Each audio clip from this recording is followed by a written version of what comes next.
Let's talk about Onyx Esports now. Mirko, this is Your moment. Yikes. yeah, it's tough. All right.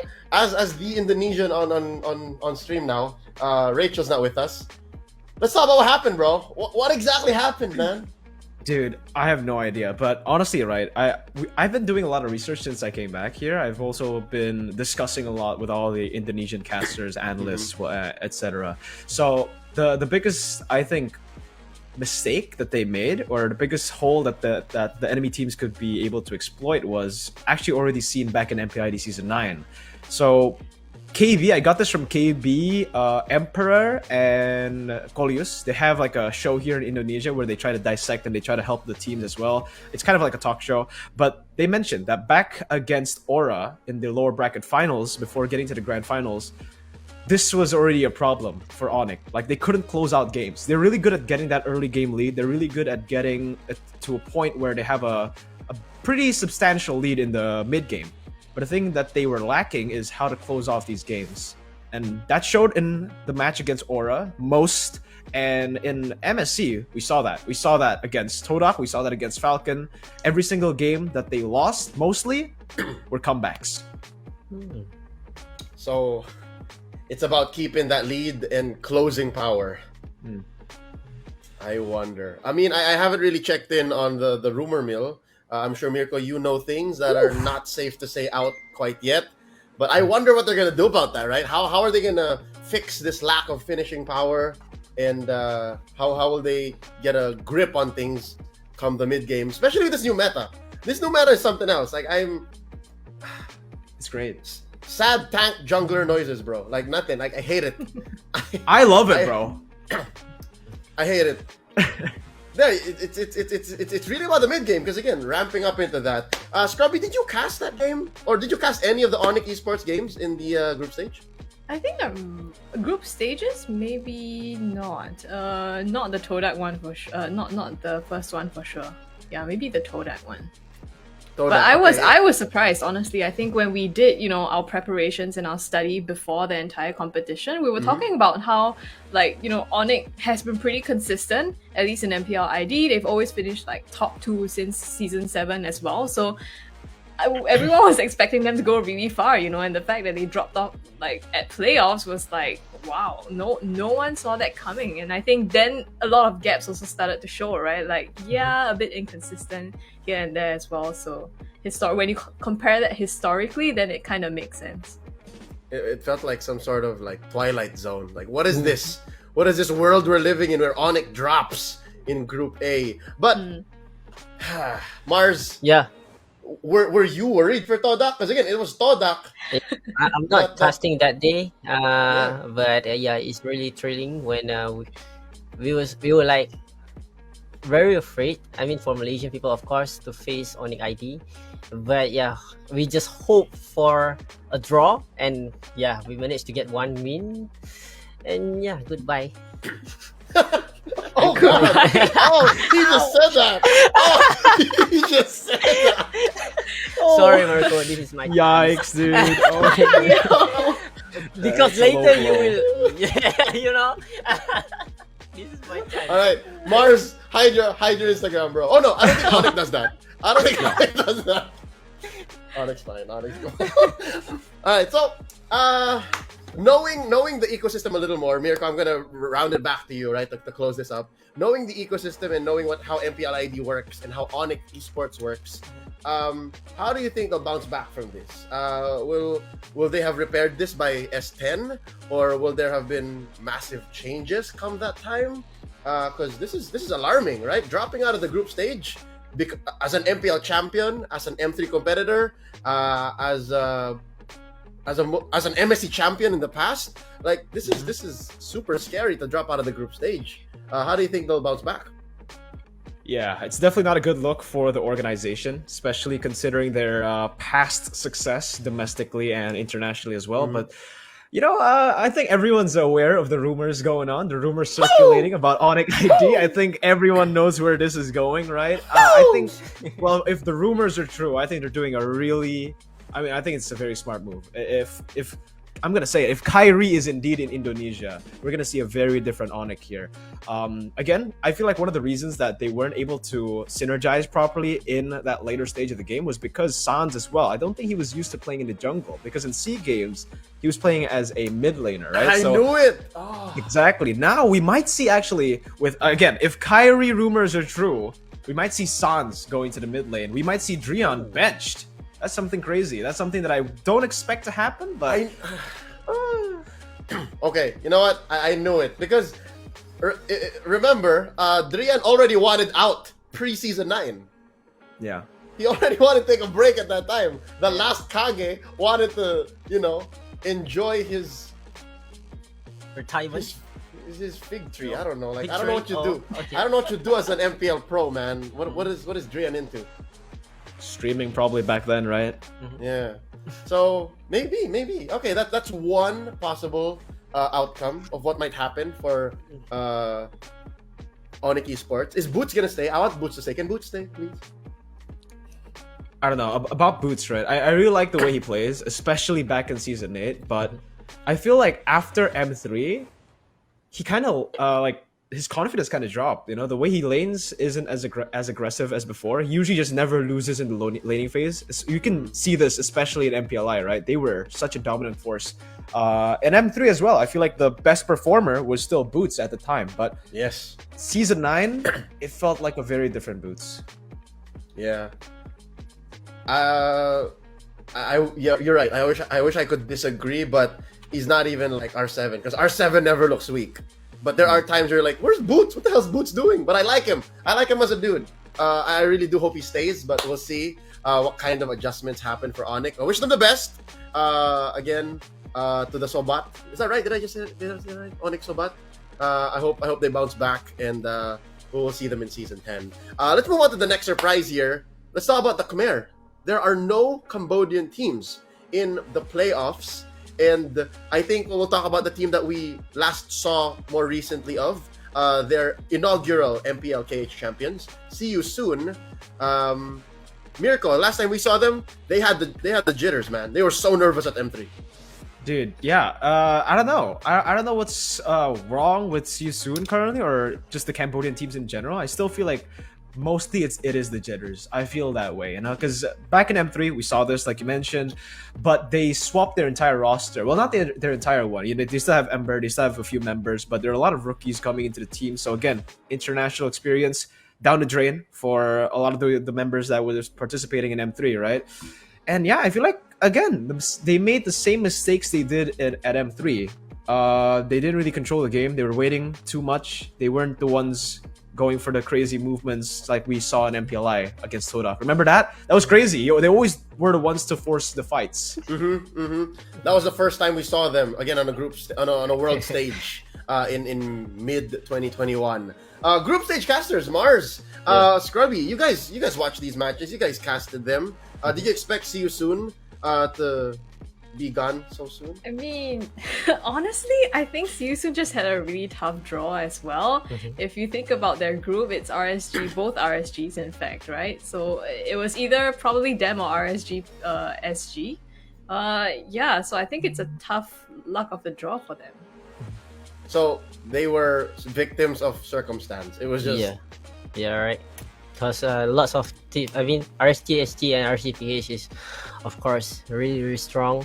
For them, it's really hard. I mean, if they can read the draft for RST, ST, or RCPH really well, also it's really hard for them to manage to get a win.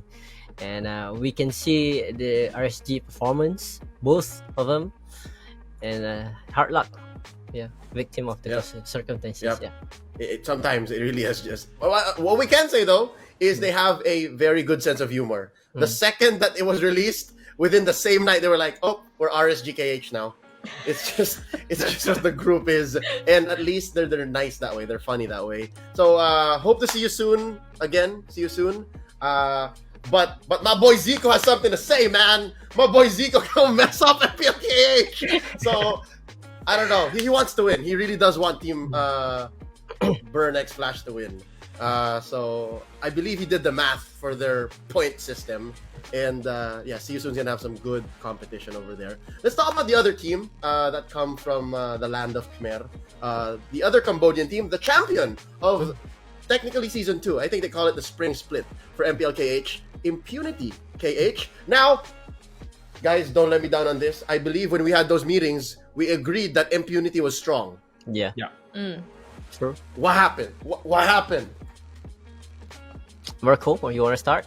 Dude, I have no idea what happened. I made like predictions with KB as well, with like Indonesian talents. We had the discussion with all the international talents, and yeah, like you said, we all agreed that Impunity looked strong. Me, KB, and Coleus, we also put Impunity as number one in that group, in our opinion. So again, I really don't know what happened. I feel like they played really different to how they played back in Cambodia. I don't know if it's because, again, the tank meta was even more prevalent at MSC. We know that OP is a very aggressive jungler, and maybe that's why, with OP not able to carry that hard anymore with the tank junglers, the team kind of faltered because it kind of revolved around him.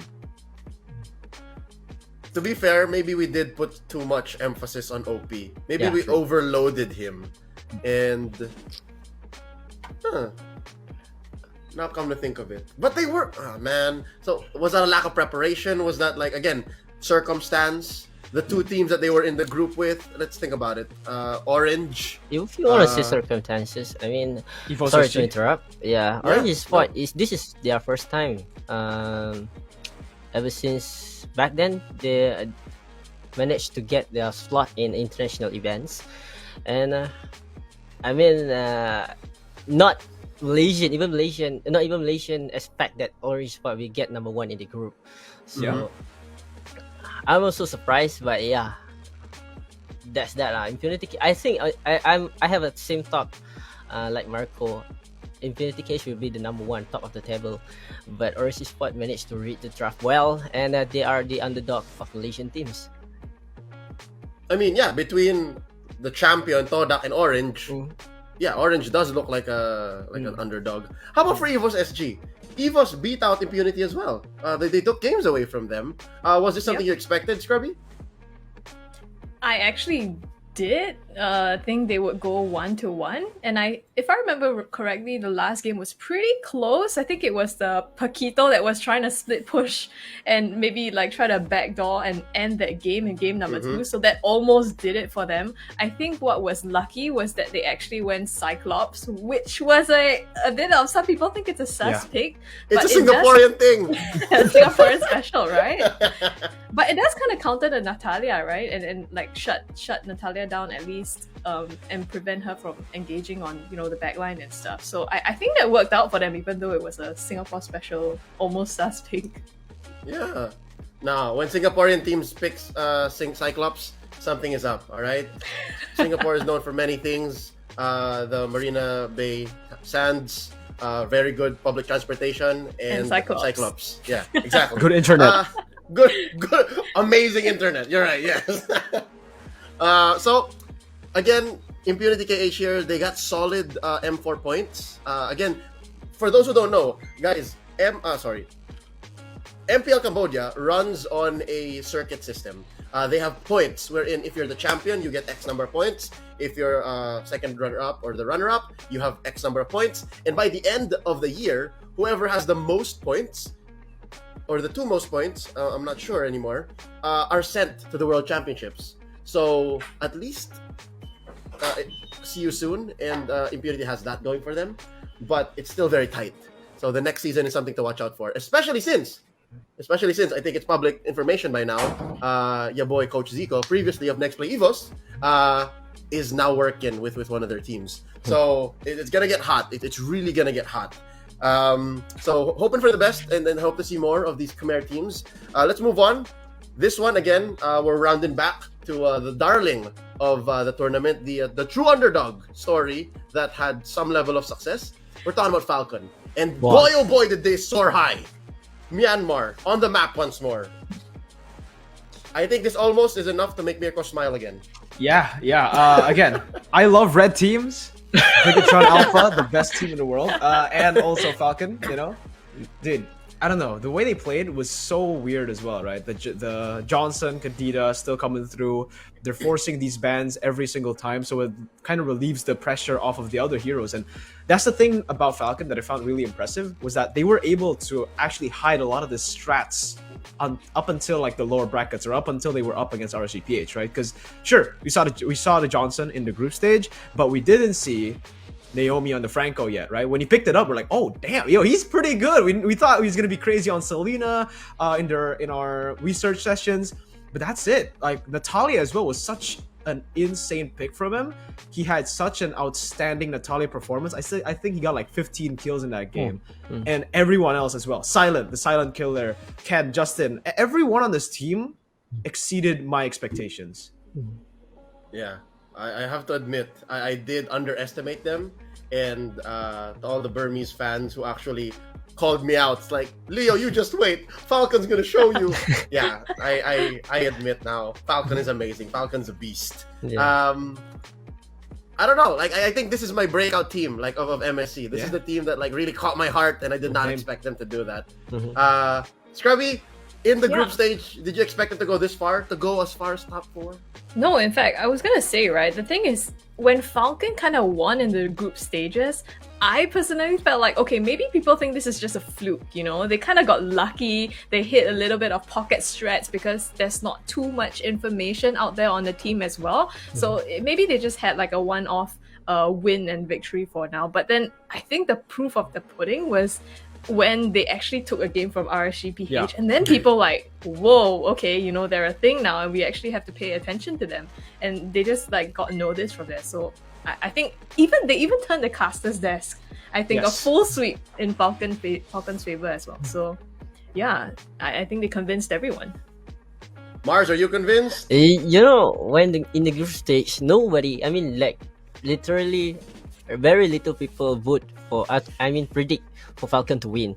But the pattern changed once we moved to the playoffs. Everybody predict Falcon will win this game, we'll get this game, we'll get the win. And I also have the same talks like Scrubby Chicks, where they only have one meta that can be one pocket strat for them, especially for the Johnson.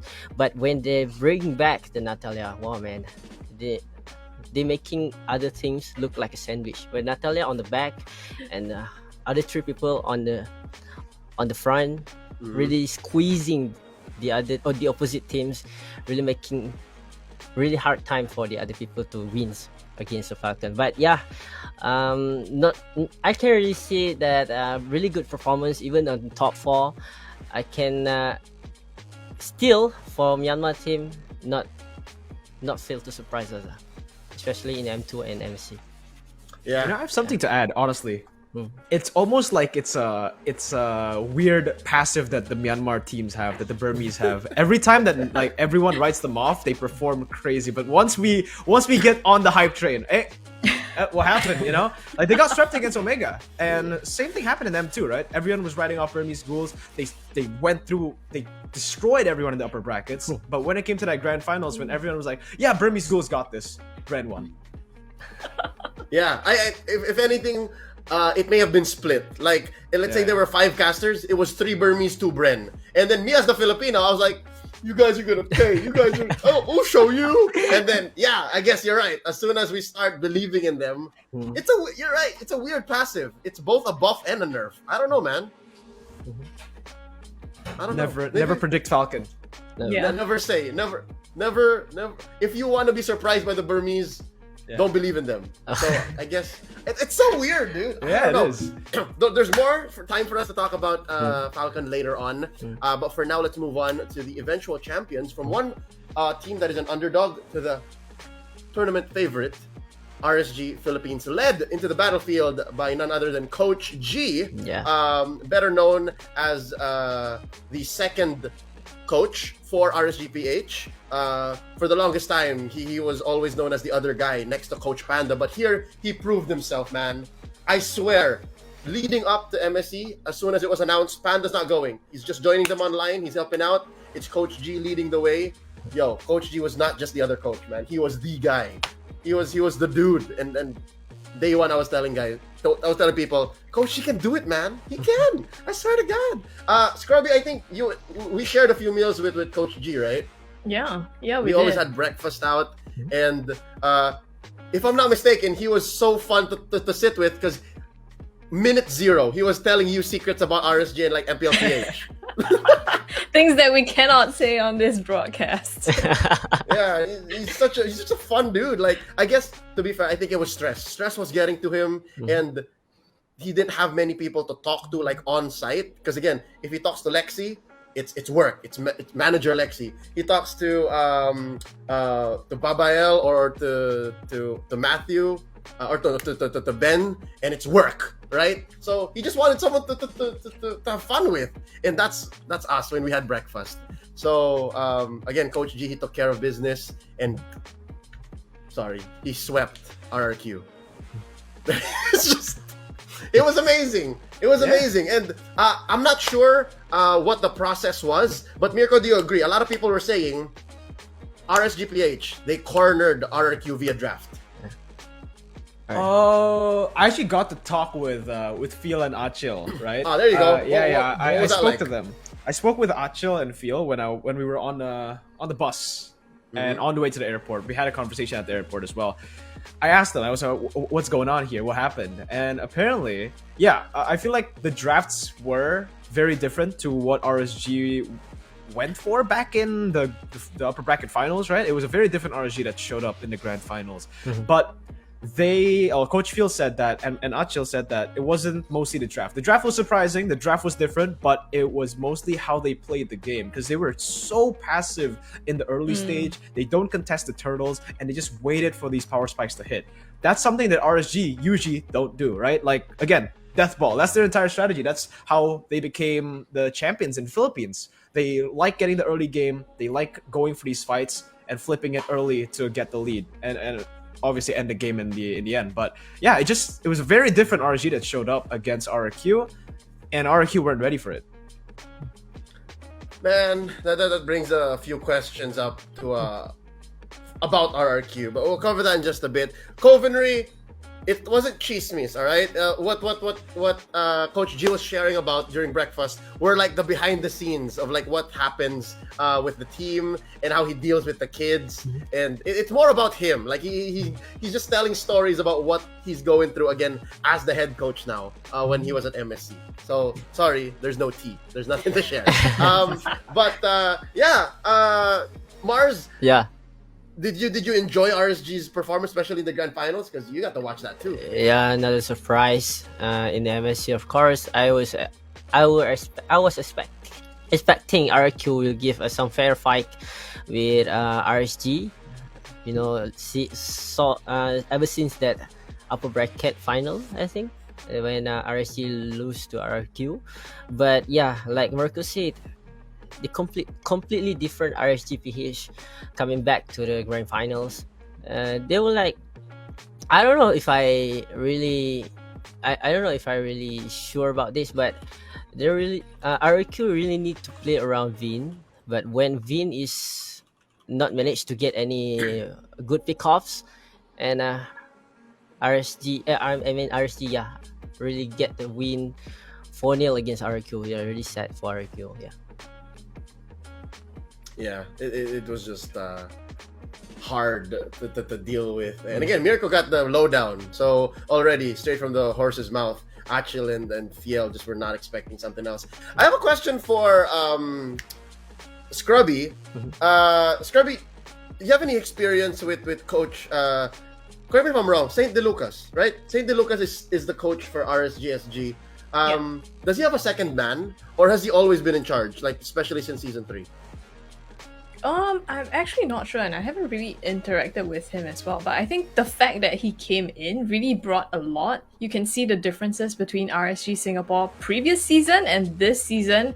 Super clean execution, very disciplined as well. And the way that they play the macro just changes a lot. So I think that's why they were also able to beat Evos SG this season at MPL, is that they just improved on the whole so much in terms. So they have the micro, improving the macro was just, that bonus, and I think that helped them to basically make their way to victory. So you can see, I think as a coach, you think it's the brains behind that, but sometimes it's also a lot more, right? Like the morale, the things that you can provide to the team. Yeah, no, I asked about Saint DeLucas, Coach Saint DeLucas from Indonesia, because they're the same org. I'm pretty sure Saint DeLucas and Coach G have spoken already, and I'm sure they've shared their secrets. And again, what Coach G did here was nothing short of amazing. So yeah, the different coaching styles, the different ways to bring a team to victory. I'm sure they have secrets. So we're gonna figure this out. Again, we're only halfway through the competitive year for MLBB. Let's talk about our final surprise before we go into a quick break. The general level of competition in the group stage. Because again, earlier we presented the question, was it really a fair call to judge these countries or to judge the playoffs because of who made it through, because of the best of two situation? If it was a different format, could Onyx have clawed back out? These are some questions that come up. What do you guys think? I think technically, if let's say if it's a best of three, right? Onyx again throughout the regular season, they've always been super consistent in best of threes, in prolonged games, prolonged series. But honestly, like I said, I really like the best of twos because it sets it apart from the domestic regions, right? So it's like now it's the international stage. Now it's a best of two. You got to adapt to the international level at this point. Mistakes, you're not going to be able to make a lot of those here because every single mistake gets punished. But I do feel like one thing that Muntan could improve on is how they deal with tiebreakers. Because I don't think the average time is fair, Because like again, different teams, different play styles. Maybe the team with the later stage strategy can win against the team with the early game strategy. I mean, if that's the case, right? Like Blacklist games back in M3 were pretty long compared to Onyx PH, right? So if we just base the games off of, or the skill level based off how fast people win games, I don't think it's fair. All right. So that is something that was mentioned as well before, right? Like we have to change these tiebreakers. That was something that even our beloved coaches were getting their thoughts into. So that is very important. Mars, I mean, your teams came through, so I think. But went out really quickly. I mean, both finished 5 and 6, right? Orange and Todak were 5 and 6, right? Yeah, but it's really good moments up until final upper bracket, I think, if I'm not mistaken. But yeah, good fights. I mean, I can say that lots of good teams, including Falcon, RSG, RQ, have a much more better performance compared to Toda and Orange Esports. But Orange Esports really exceed my expectations, where they can manage to get, I think, give fights to big teams, of course.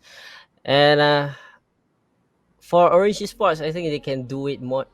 They can do better in the next MPLMY, perhaps, if they manage to get to be together again. Of course, with Valence, Minman, and all.